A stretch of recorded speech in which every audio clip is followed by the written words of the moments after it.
अस्सलाम वालेकुम जी, क्या हाल चाल हैं। उम्मीद है सब ठीक होंगे। आज की जो हम रोमानिया डंकी सीरीज़ में आपके लिए जो टॉपिक लेके आए हैं वो ये है कि लोग पाकिस्तान से रोमानिया ट्रैवल करते हैं और रोमानिया पहुंचने के बाद वो यहाँ पे स्टे करने के बजाय डायरेक्ट डंकी के प्रोसेस में चले जाते हैं। तो इस वीडियो सीरीज़ में हम आपको बताएंगे कि कौन से लोग हैं जो पाकिस्तान से रोमानिया और रोमानिया से आगे डंकी में चले जाते हैं। तो इस वीडियो सीरीज़ में हम आपको सारा प्रोसेस बताएंगे कि वो किस तरह और किस किस स्टेप से गुजरते हुए वो यहाँ से इलीगल डंकी में जाते हैं। तो चलते हैं वीडियो की जानिब। अब हम आपको ये बताते हैं कि एक पाकिस्तानी जो रोमानिया के वर्क परमिट पे रोमानिया के लिए फ़्लाइट लेकर आता है और वो यहाँ पे रोमानिया में लैंड करता है और लैंड करने के फ़ौरन बाद ही वो यहाँ से आगे डंकी के प्रोसेस में चला जाता है। क्योंकि बहुत सारे जो लोग आते हैं जो इस प्रोसेस के जरिए यहाँ से डंकी लगाकर आगे जाते हैं, यानी कि पाकिस्तान से ट्रैवल किया उन्होंने रोमानिया के लिए और रोमानिया में जब वो लैंड करते हैं तो नेक्स्ट वो डंकर के थ्रू यहाँ से एयरपोर्ट से ही गायब हो जाते हैं। बहुत सारे केसेस में ये होता है कि कंपनीज अपने लोगों को लेने के लिए बुखारेस्ट एयरपोर्ट पे खड़ी होती हैं कि जी हमारे वर्कर्स आ रहे हैं। तो बहुत सारे केसेस में ये होता है कि वो वहाँ पे वेट करते ही रह जाते हैं। लड़के एयरपोर्ट से बाहर निकलते हैं, बाहर डंकर जो बैठे होते हैं वो गाड़ियों पे होते हैं या डिफरेंट वो चैनल्स के जरिए वो लड़कों के साथ राब्ते में होते हैं कि जी आपने एयरपोर्ट से निकलना है, ऐसे ऐसे बाहर निकलना है, आगे हमारी गाड़ी खड़ी होगी या आपने हमारे पास ये टैक्सी करके आ जाना है या इस वजह से या ट्रेन के जरिए आपने हमारे पास पहुंच जाना है, तो आपको हम डंकी के प्रोसेस में आगे डाल देंगे। तो कंपनीज के जो रिप्रेजेंटेटिव होते हैं वो बंदे को लेने के लिए एयरपोर्ट पर वेट कर रहे होते हैं। तो घंटे बाद 2 घंटे बाद वो एयरपोर्ट इंतजामिया से पूछते हैं कि जी हमारा बंदा जो हमारा वर्कर है वो पाकिस्तान से, इंडिया से, बांग्लादेश से या किसी भी कंट्री से वो आया है लेकिन वो अभी तक बाहर एयरपोर्ट से क्यों नहीं निकला है। तो जब वो पता करते हैं तो वो कहते हैं वो लड़का तो घंटा हो गया, 2 घंटे हो गए, 3 घंटे हो गए यहाँ से निकल गया है। तो तब उनको पता चलता है कि लड़का यहाँ से इलीगल हमारे से भाग गया है। मैं आपको एक आंखों देखा हाल बताता हूँ कि मेरे बड़े भाई की फ्लाइट थी यहाँ से, तो मैं भाई को छोड़ने के लिए एयरपोर्ट पे गया, बुखारेस्ट एयरपोर्ट पे। हमारे पाकिस्तान से ही 40 के करीब जो लड़के थे वो पाकिस्तान से रोमानिया में वर्क परमिट पर आए थे। तो मैंने खुद देखा एयरपोर्ट पे जो कंपनी की तरफ से 4 लेडीज थी और 2 पाकिस्तानी थे जो उनको रिसीव करने के लिए आए थे। तो उन्होंने ऐसा, यानी कि मैंने ऐसा हाल देखा कि वो जो लेडीज और जो पाकिस्तानी 2 लड़के थे वो इस तरह उनको घेरे में डाल के खड़े थे कि कोई भाग ना जाए। तो मैंने उनसे पूछा जी कि ये 40 लड़के आपके पास आए हैं तो आपने ये ऐसा एनवायरनमेंट क्यों क्रिएट किया हुआ है कि जी आपने उनके चारों तरफ खड़े हैं, वो जो साथ उनके रोमानियन लेडीज थी वो उन्होंने ऐसा घेरा हुआ था उन लड़कों को कि आपने इधर को नहीं होना या इधर को नहीं निकलना। उनको ऐसे घेरा हुआ था कि मुझे ऐसे लग रहा था जैसे कोई मुलजिम है और पुलिस वाले उनको पकड़ के खड़े हैं। तो मैंने उनसे पूछा ये क्या वजह है कि आपने ऐसे क्यों एनवायरनमेंट क्रिएट किया हुआ है कि जी आपने 40 लड़कों को एक जगह पे खड़े रखना है और इर्द गिर्द आप खड़े हुए हैं, कोई क्या प्रॉब्लम है। तो तब उन्होंने मुझे बताया कि बहुत सारे लोग यहाँ से हमें बताए बिना यहाँ से निकल जाते हैं और हमें फिर बाद में प्रॉब्लम होती है कि वो लड़का किधर गया। तो असल में वो प्रॉब्लम ये होती है कि उन्होंने पाकिस्तान में ही जब आना होता है रोमानिया के लिए तो वो पाकिस्तान में अपना किसी भी डंकर के थ्रू सिक्योरिटी कंफर्म करके आते हैं पाकिस्तान में, और जैसे ही वो पाकिस्तान से ट्रैवल करके रोमानिया पहुंचते हैं तो रोमानिया एयरपोर्ट के बाहर या तो उनके नुमाइंदे खड़े होते हैं या तो फिर ये होता है कि वो बंदे को एड्रेस दे देते हैं कि यार जी आपने टैक्सी बुक करनी है या ट्रेन के जरिए हमारे पास इधर पहुंच जाएं, आगे फिर हम आपको डंकी के प्रोसेस में डाल देंगे। जो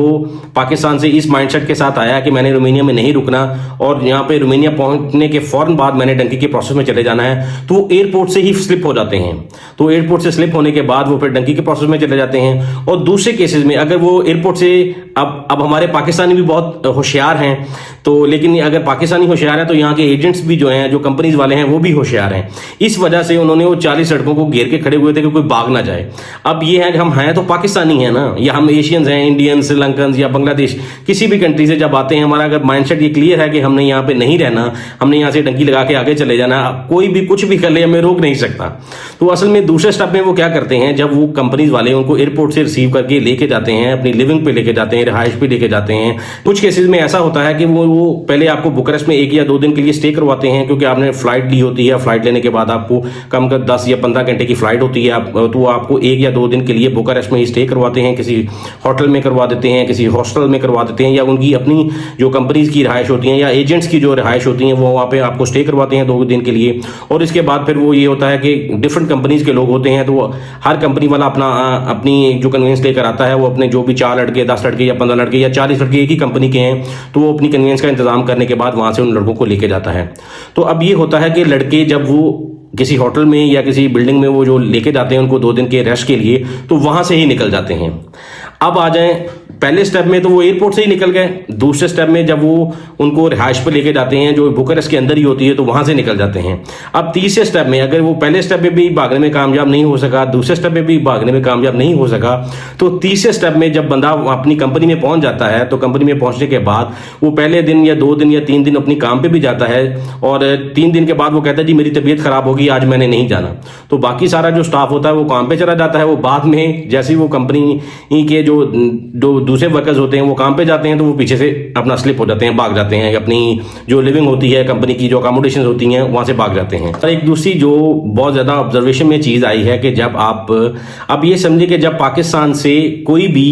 10 बंदे, 20 बंदे, 5 बंदे या 14 बंदे या जितने भी बंदे वर्क परमिट पर आ रहे हैं, तो आप एयरपोर्ट पे उनकी अपीयरेंस देख के ही बता सकते हैं कि इनमें से कौन से लोग यहाँ पे रहने वाले हैं और कौन से भागने वाले हैं। उसका जो सबसे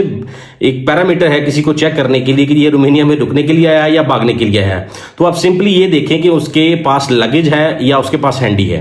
क्योंकि जो लोगों का ये प्लान है कि हमने रोमानिया में नहीं रुकना, हमने रोमानिया से आगे भाग जाना है, तो वो सिर्फ पाकिस्तान से अपने साथ हैंडी लेके आते हैं। उसमें सिर्फ उनके 5 या 4 सूट होते हैं, 2 जूते होते हैं, या बस थोड़ा सा सामान होता है जो अगर वो फेंक के भी जाना चाहे तो यहाँ पे फेंक के चले जाएं। और जिसने यहाँ पे लंबा रुकना है वो अपना लगेज लेके आता है, पूरा सामान लेके आता है। अब आप ये समझे कि एयरपोर्ट पे आपको पता चल जाता है कि अगर 10 लड़के आए हैं तो 10 लड़कों में से कितने लड़के हैं जो यहाँ पे रहने के लिए विलिंग हैं। तो आप ये समझे कि जिनके पास तो लगेज हैं वो तो ये समझते हैं कि जी हमने यहाँ पे 6 महीने या साल रुकना है या लंबा रुकना है। कुछ लोगों का तो ये भी ख्याल होता है कि हम रोमानिया वर्क वीजा पर आ रहे हैं तो हम रुकेंगे 5 महीने 6 महीने देखेंगे, और देखने के बाद हम डिसाइड करेंगे कि हमने यहाँ पे रुकना है या भागना है।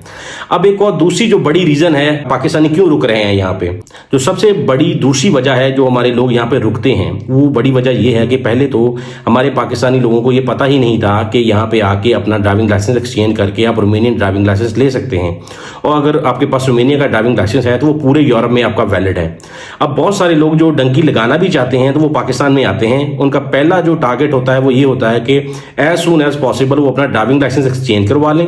जिस दिन उनका ड्राइविंग लाइसेंस एक्सचेंज होकर उनके हाथ में आ जाता है तो नेक्स्ट डे वो डंकी के प्रोसेस में चले जाते हैं। तो जी आपने इस वीडियो सीरीज में जाना कि पाकिस्तान से जो लोग प्लान करके आते हैं कि जी हमने जाते ही यहाँ से निकल जाना है, डंकी के प्रोसेस में चले जाना है, वो किस किस स्टेप में यहाँ से निकलते हैं और कैसे कैसे निकलते हैं, और आप कैसे पहचान सकते हैं जी इनमें से कौन सा बंदा रहने वाला है, कौन सा जाने वाला है। तो आपने ये देखा इस वीडियो में जाना कि पहले प्रोसेस में तो अगर वो उनकी किस्मत अच्छी है या वो बहुत ज़्यादा तेज़ हैं तो वो एयरपोर्ट से ही निकल जाएंगे। दूसरे स्टेप में वो अगर वहाँ पे बुखारेस्ट में उनको कहीं किसी रिहाइश पे रखा है उन्होंने 1-2 दिन स्टे के लिए, तो उधर से निकल जाएंगे। तीसरे स्टेप में अगर कुछ भी नहीं होता तो हम भी पाकिस्तानी हैं तो हम वहाँ से निकलेंगे जहाँ पे उनकी सोच भी नहीं होगी जी आपकी कंपनी में जाके 2-3 दिन काम करेंगे और 3 दिन काम करने के बाद चौथे दिन कहेंगे जी आज मेरी तबीयत बहुत ख़राब है, आज मैं नहीं जा सकता काम पे। वो जैसे ही दूसरे लड़के काम पे जाएंगे वो पीछे से अपना बैग उठाएगा और निकल जाएगा। और दूसरी ये जो पैरामीटर है चेक करने का कि कौन कौन से लड़के यहाँ पे रुकेंगे, कौन कौन से नहीं रुकेंगे, तो आप ये समझें कि जिसके पास हैंडी है उसके चांसेस यहाँ पे रुकने के 0 हैं, और जो लगेज लेके आया है वो उसके चांसेस हैं कि वो यहाँ पे लीगली रहना चाहता है या वो ये प्लान करके आया है कि मैंने यहाँ पे रुकना है, अपना ड्राइविंग लाइसेंस एक्सचेंज करना है, या फिर मैंने साल यहाँ पे रुकना है, 6 महीने रुकना है, तो अल्टीमेटली जाना उसने भी आ गई है। उम्मीद है इस वीडियो में आपको बहुत सारी इन्फॉर्मेशन मिली होगी, तो इंशाल्लाह बने रहे हमारे साथ वीडियो सीरीज में। अब नेक्स्ट जो हम आपके लिए वीडियो लेके आ रहे हैं उसमें हम आपको ये बताएंगे कि जो लोग यहाँ से डंकी लगाने के बाद आगे चले जाते हैं उनको कौन कौन सी प्रॉब्लम्स फेस होती हैं, वो किस